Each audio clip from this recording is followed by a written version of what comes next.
Assalamualaikum warahmatullahi wabarakatuh. Jumpa kembali bersama Aventador 007. Tadi muncul di beranda saya sebuah video yang baru diunggah oleh akun Rhoma Irama Official, yang di situ menunjukkan kerisauan Rhoma Irama atas iklan produk yang menggunakan teknologi AI atau Artificial Intelligence, kecerdasan buatan, yang mana di situ menggunakan gambar dan suara mirip Bung Rhoma Irama untuk satu iklan komersial. Ya, mungkin kalau nggak ada titik temunya akan dituntut secara hukum, ya, ditunggu 2 kali 24 jam. Ya, mudah-mudahan aja sudah ada undang-undang yang mengatur tentang hal ini, karena kalau AI ini tidak ada undang-undangnya, saya khawatir ke depan akan terjadi banyak hal-hal yang sangat merugikan. Bagi teman-teman, jangan lupa subscribe, like, and share sebanyak-banyaknya. Saya melihat Bung Rhoma ini lebih kelihatan risau kalau hal-hal yang berkaitan dengan urusan duniawinya itu terganggu dibandingkan dengan apabila syariat agama dipalsukan oleh ulama palsu. Itu beliau tidak risau. Tentang isu nasab ini kelihatan sekali kemana beliau berpihak itu.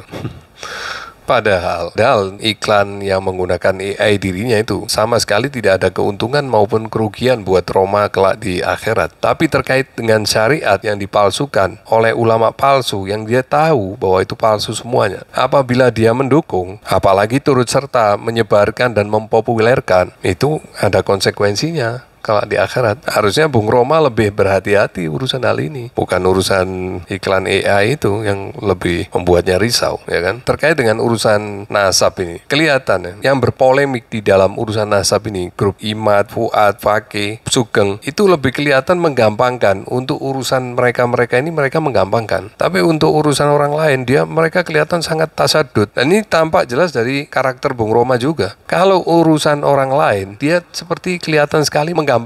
Ini satu hal yang remeh buat dia. Tapi untuk urusan gambarnya, suaranya dipakai untuk AI, apalagi untuk iklan, dia sangat ketat dan merasa dirugikan. Ini kan aneh, ya kan? Balik ke soal isu nasab. Kita melihat bagaimana Imaduddin itu kelihatan sangat tasadud sekali terhadap nasab Ba'alawi. Harus menggunakan kitab sezaman, harus ditulis oleh orang di luar Ba'alawi, bahkan tidak ada keterkaitan apapun dengan Ba'alawi, bukan muridnya atau bukan kenalan dari muridnya atau apa kayak istilahnya. Pokoknya harus benar-benar orang yang sama sekali tidak ada keterkaitan apapun dengan Ba'alawi. Kelihatan sangat tasyadud sekali. Tetapi untuk urusan nasab Yahudi Kohenim yang dipakai sebagai acuan DNA untuk semua orang yang mengaku sebagai keturunan Rasulullah, kan otomatis keturunan Nabi Ibrahim. Nah, mengenai haplogrup J1, JP58 diambil dari sampel orang-orang Kohenim. Imad dan kelompoknya ini yang sok tasadud terhadap nasab Ba'alawi, mereka sama sekali tidak tasadud kepada Yahudi Kohen ini. Padahal Yahudi Kohen ini dipakai sebagai acuan untuk semua orang yang mengaku sebagai keturunan Rasulullah harus DNA-nya sama dengan orang Yahudi Kohen. Jadi bohong kalau mereka mengatakan DNA-nya harus sesuai dengan Nabi Ibrahim, bohong. Karena mereka tidak punya sampel dari Nabi Ibrahim, nggak punya.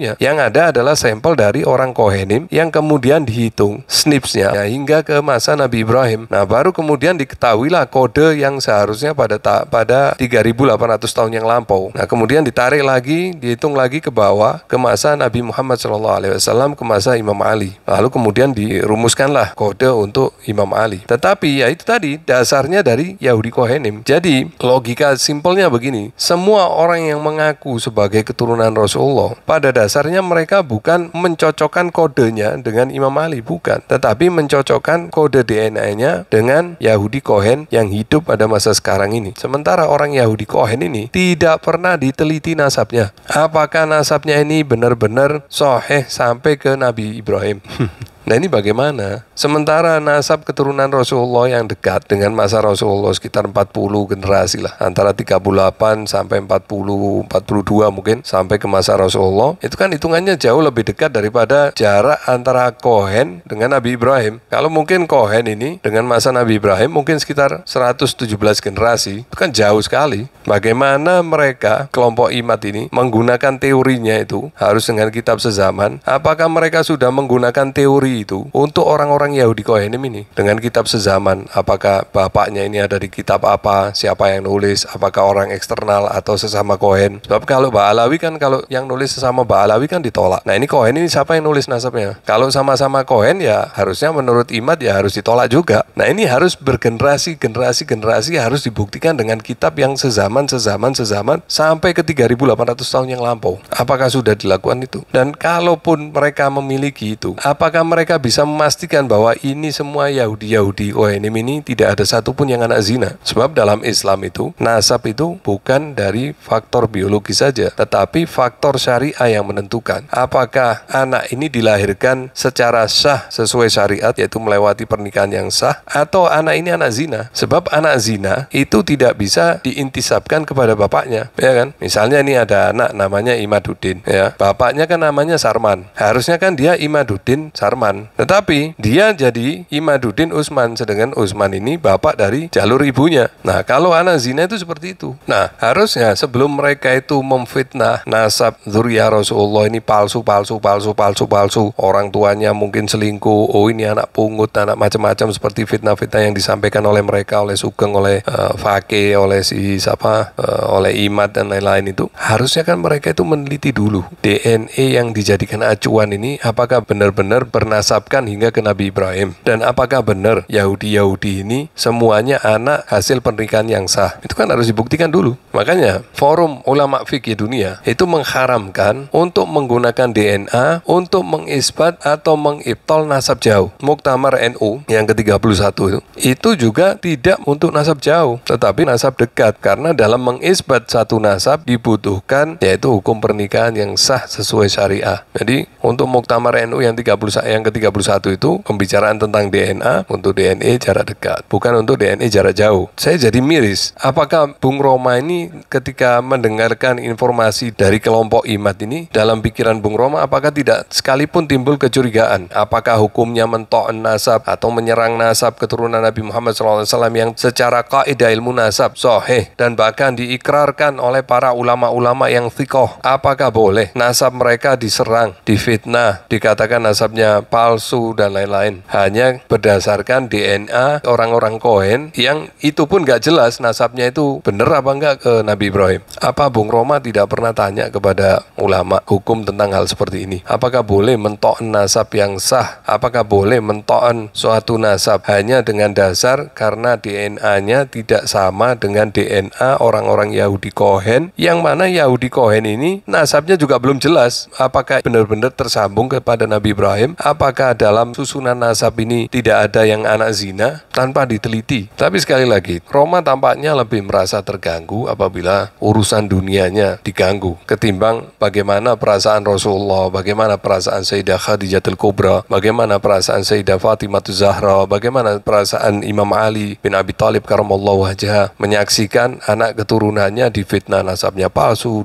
anak pungut, anak zina, macam-macam. Itu kayaknya lebih penting pribadinya dia daripada manusia-manusia mulia yang telah menyelamatkan umat manusia ini minadz-dzulumati ilan nur. Ya kan, harusnya Bung Roma itu cerdas dalam memilah satu masalah. Apakah masalah yang dibawa oleh Imad ini berkaitan dengan nasab? Apakah masalahnya itu berkaitan dengan sejarah? Atau masalahnya berkaitan dengan DNA biologis? Apakah masalahnya itu berkaitan dengan perilaku? Kan harusnya bisa dibedakan. Kalau bicara tentang sejarah, ya harusnya strict aturannya menggunakan kaidah ilmu sejarah. Jangan dicampur-campur. Bicara tentang nasab menggunakan kaidah ilmu sejarah, yang nggak nyambung, kan begitu. Apalagi ngomongnya blunder lagi. Kalau tidak ada bukti tertulis sezaman, maka orang ini menjadi tokoh ahistoris. Padahal metodologi penelitian sejarah tidak seperti itu. Penelitian sejarah itu tidak harus ada bukti tertulis, bisa berupa bukti artefak, tempat petilasan kayak atau syair pada masa itu, atau tentang isnad keilmuan, atau bukti isnad hadis. Banyak hal yang bisa dijadikan bukti di sejarah tentang eksistensi satu objek. Tidak menitik beratkan harus dengan bukti kitab yang sezaman. Itu berkaitan dengan apa yang disampaikan oleh Roma tentang kejadian 50 tahun yang lalu, saya jadi sanksi. Apakah cerita itu benar atau cerita itu lebih banyak fabrikasinya? Ya mohon maaf, melihat cara Bung Roma mengambil informasi dari kelompok IMAT tanpa meneliti kemudian disebar begitu saja, saya kok jadi ragu apakah cerita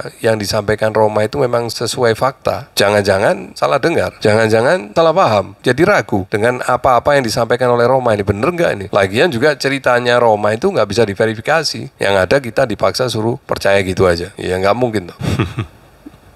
Apalagi sampai memframing bahwa itu sudah menjadi doktrin NU Online, sebuah artikel tahun 2020 yang judulnya keharusan menghormati Ahlul Bait Rasulullah dan menasihati jika mereka menyimpang. Di situ jelas dikutip dari Al-Imam Sayyid Abdullah bin Alwi Al-Haddad, yang beliau ini hidupnya tahun 1634 sampai 1720 Masehi. Jadi bukan 50 tahun yang lalu. Dalam kitab beliau yang berjudul Al-Fusul Al-Ilmiyah wal Usul Al-Hikamiyah, beliau menulis begini: terhadap Ahlul Bait yang menyimpang dari apa yang dicontohkan Rasulullah Shallallahu Alaihi Wasallam, Sayyid Abdullah bin Alwi Al-Haddad menghimbau agar mereka tetap dihormati semata-mata karena mereka adalah kerabat Nabi Muhammad SAW, dengan tidak meninggalkan perlunya memberikan nasihat kepada mereka sebagaimana kutipan berikut. Adapun mereka yang berasal dari keluarga dan keturunan Rasulullah ini yang tidak menempuh jalan leluhur mereka yang disucikan, lalu mencampur adukkan antara yang baik dan yang buruk disebabkan kejahilannya, seyogianya lah mereka tetap dihormati semata-mata karena kekerabatan mereka dengan Nabi Muhammad SAW. Namun siapa saja yang memiliki keahlian dan kedudukan untuk memberi nasihat, hendaknya tidak segan-segan menasihati dan mendorong mereka kembali menempuh jalan hidup para pendahulu mereka yang soleh-soleh, yang berilmu dan beramal kebajikan, berakhlak terpuji dan berperilaku luhur. Nah, dari kutipan di atas dapat diketahui bahwa dalam masyarakat tidak tertutup kemungkinan ada dari Ahlul Bait yang berperilaku tidak sebagaimana dicontohkan para leluhurnya, khususnya Rasulullah SAW.